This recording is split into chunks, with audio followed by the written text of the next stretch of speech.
मैंने कभी जिंदगी में नहीं बोला, आपको भी पता है। शायद शायद शायद मेरे आज ससुर जिंदा होते तो शायद आज मेरी टोटली क्रिकेट डिफरेंट होती। मैं आज फर्स्ट टाइम ये बोल रहा हूँ, अदरवाइज आपने देखा होगा मैंने कभी जिंदगी में नहीं ये बोला। मेरे अगर ससुर जिंदा होते तो शायद बड़ी चीज़ों में उन्होंने मेरी हेल्प करनी थी, लेकिन क्या करें, अल्लाह ताला की एक इमानत है, हम सब ने जाना है अल्लाह ताला के पास। हुसैन ज़हीर ने एक बड़ा ज़बरदस्त क्वेश्चन पूछा है जी। उसने कहा जी टीम में आने के लिए स्किल लेवल ज़रूरी है, फिटनेस लेवल ज़रूरी है, या ससुर का बड़ा क्रिकेटर होना ज़रूरी है? वाह वाह वाह, या बोर्ड में होना ज़रूरी शायद ये कह देखिए किसने पूछा ये? हुसैन ज़हीर ने। अच्छा, हुसैन ज़हीर साहब से तो मैं पहले एक बात क्लियर कर दूं कि जो उन्होंने बात की है ना, जब मैं टीम में आया था ना उस वक्त मेरे वो ससुर नहीं थे। अच्छा। वो चीफ सेलेक्टर थे, और जब मैंने टूर किए हैं, मैंने वर्ल्ड कप खेले, उसके बाद नहीं, वो शायद अभी के सूरत हाल में भी बात नहीं, मुझे पता है वो क्यों बोल रहे हैं और आपने भी ये क्वेश्चन क्यों ऐड किया है? नहीं, क्वेश्चन तो हमने सारे ऐड करने जो आएगा। नहीं, मुझे भी पता है, लेकिन अल्लाह पाक मेरे ससुर को जन्नतुल फिरदौस में जगह दे। आमीन जी। देखें, कुछ भी है ना, कुछ भी है, चाहे वो कुछ भी है, फिट है या नहीं है, सबसे पहले उसकी स्किल देखनी चाहिए, और उसके बाद आप ये कह सकते हैं कि 40% उसका फिटनेस लेवल देखना चाहिए। जब 40% आप उसका फिटनेस लेवल देखेंगे और उसके बाद स्किल आप साथ ऐड करेंगे तो ऑटोमेटिकली वो लड़का इम्प्रूव करता जाएगा करता जाएगा करता जाएगा।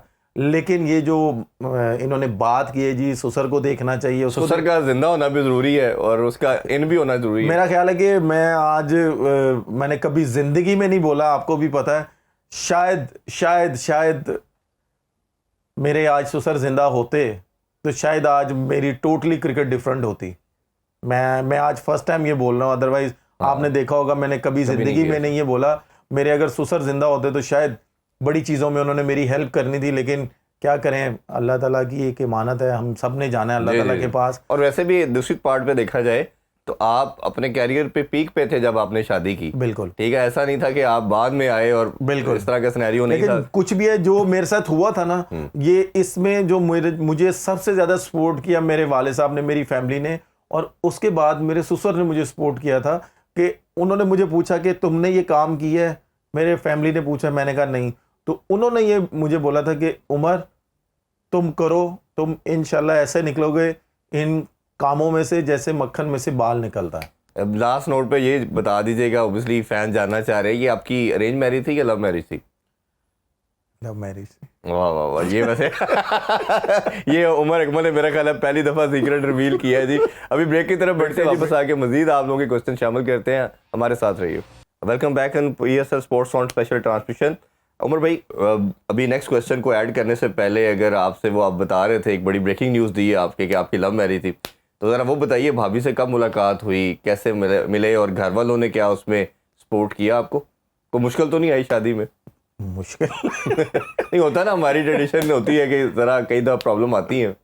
नहीं, मैं फर्स्ट टाइम जब गया था तो मैं अपने ब्रदर इन लॉ की शादी पे गया था, तो मैंने तब देखा था। आप ये कह सकते हैं कि love plus marriage, arrange marriage हुई है।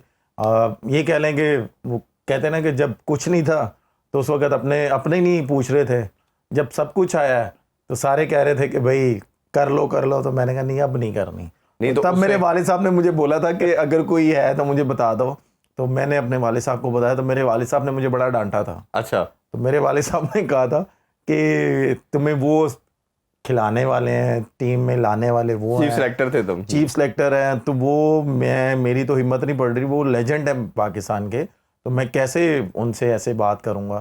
तो बस ये कह लें कि मैंने उनसे 1-2 दिन का टाइम मांगा, तो फिर जब मैंने अपनी वाइफ से बात की तो मैंने वाइफ को ये बताया कि मेरे वालिद साहब की ये नेचर है, वो एक दफ़ा आएंगे उसके बाद वो नहीं आएंगे। तो मेरी वाइफ ने कहा कि मुझे भी ज़रा 1 दिन का टाइम दे दे बात कर। तो वो फिर ऐसे बात हुई, तो बस अल्लाह का शुक्र है आज अल्हम्दुलिल्लाह अल्लाह पाक ने 3 बच्चे दिए हैं, और मैं जितना शुक्र अदा करूँ अल्लाह ताला का उतना कम है। माशाल्लाह जी, अल्लाह ताला हमेशा आप खुश रखे। कल आपकी वेडिंग एनिवर्सरी भी थी, तो आप लोगों ने अल्हम्दुलिल्लाह, बस ये कह लें कि जब भी कोई मौका आता है, कोई खुशी होती है, मेरी बर्थडे पे मुझे नहीं मिलता या कुछ ऐसी चीज़ें होती हैं वो मुझे नहीं मिलती, मुझे देनी पड़ती हैं, तो मैं बेगम से कहता हूँ कि यार ये सारी चीजें आपको ही मुझे देनी पड़ती हैं, आपका भी काम है मुझे ये जो भी हो खर्चा आपका ही होना है, खर्चा मेरा ही होना है। अच्छा, ये आपने एक जिक्र किया कि जब कुछ नहीं थे तो लोग नहीं करते थे, तो उसका भी बताएं को पहले भी शायद किसी को आपने अप्रोच किया या इनकार हुआ, जो आप ये कहना चाह रहे हैं खुल के बता दें। इरफान भाई हम यहाँ पे क्रिकेट की बात करने आए हैं। नहीं बात हो रही है, हम कोई मूवी बनाने नहीं नहीं कोई बात नहीं, ये जरा जिक्र कर दे कि पहले क्या हुआ था ऐसा। नहीं, पहले कुछ भी नहीं हुआ था। आपको पता ही है कि माशाल्लाह जो हमारा कल्चर है और जो लोग होते हैं, जो स्पेशली रिश्तेदार होते हैं, वो जब लड़के के पास कुछ नहीं होता तो वो कहते हैं जी हमारी लड़की खुश नहीं रहेगी, ये है वो है, ये लड़का अनपढ़ है, ये कुछ है, ये कुछ है, हम कैसे कर लें? क्योंकि हमारे ये कह लेंगे जो हमारा कल्चर है, जो रिश्तेदार होते हैं सारे, वो इसी तरह ही होते हैं कि जैसे ही कुछ है बस भाई।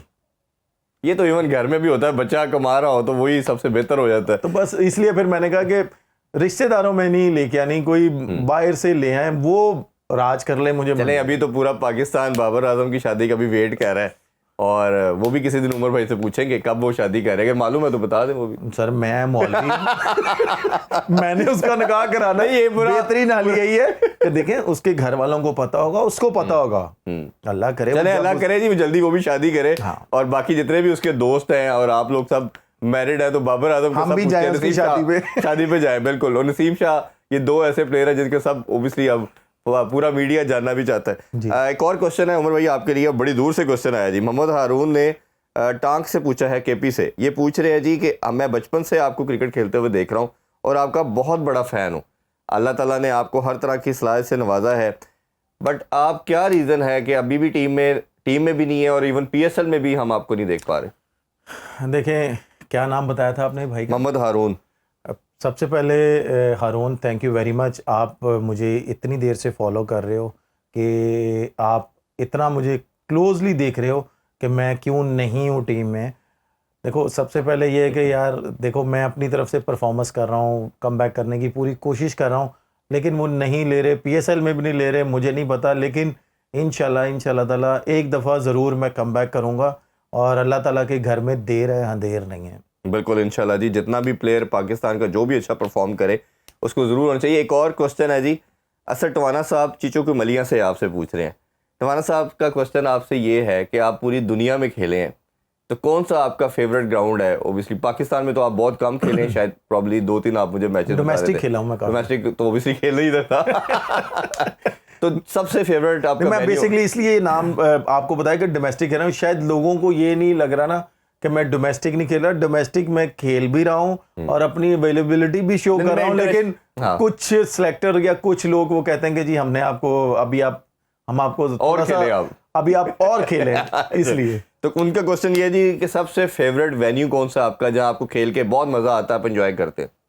मैं अगर आपको बात बताऊं, मुझे ज्यादा मजा आता है Australia, New Zealand, England, south Africa के। यहाँ पे पाले ने पाए एक दो नहीं, एक नहीं, देखिए यहाँ पे क्रिकेट खेलने का मजा आता है। वो क्यों मजा आता है कि यहाँ पे विकेटें तेज होती है ना, तो यहाँ पे जब आप परफॉर्म करके आते हैं ना, तो फिर एशियन कंडीशन में या दूसरी जगहों पे ना आपको बहुत आसान लग रहा होता है।